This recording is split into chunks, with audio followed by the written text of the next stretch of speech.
Praise the lord. యేసు రక్తమే జయము. మన రక్షకుడు మన విమోచకుడైన యేసుక్రీస్తు పరిశుద్ధ నామములో అందరికీ వందనాలు. చిన్న ప్రార్థన ద్వారా రాత్రికాల వాక్యదానం చేసుకుందాము.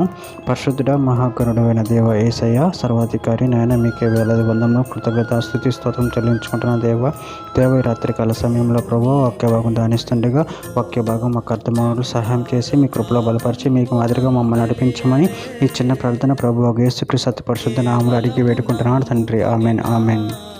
కీర్తనల గ్రంథం 56వ అధ్యాయము 4వ వచనము. దేవుని బట్టి నేను ఆయన వాక్యమును కీర్తించేదను. దేవుని యందు నమ్మిక ఉంచి ఉన్నాను, నేను భయపడును. శరీరధారులు నన్నేమి చేయగలరు? ఆమె దేవుడి వాక్య భాగం దీవించిన గాక.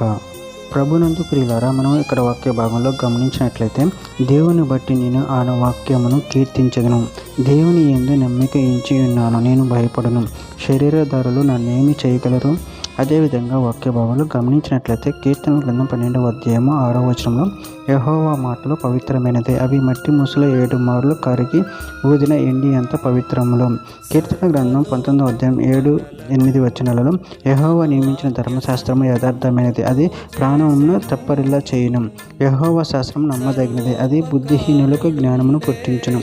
యెహోవా ఉపదేశములు నిర్దోషమైనవి, అవి హృదయమును సంతోషపరచును. యెహోవా ఏర్పరిచిన ధర్మము నిర్మలమైనది, అది కనులకు వెలిగించును.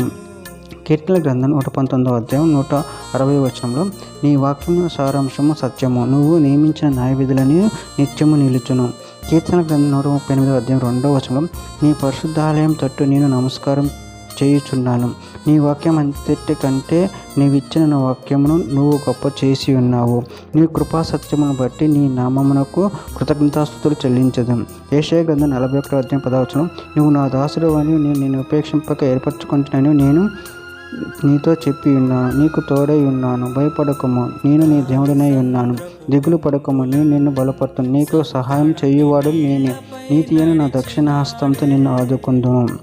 కీర్తన గ్రంథం 112వ అధ్యాయం 7వ వచనము వాని హృదయం యెహోవాను ఆశ్రయించి స్థిరముగా నుండును, వాడు దుర్వార్తకు జడియడు.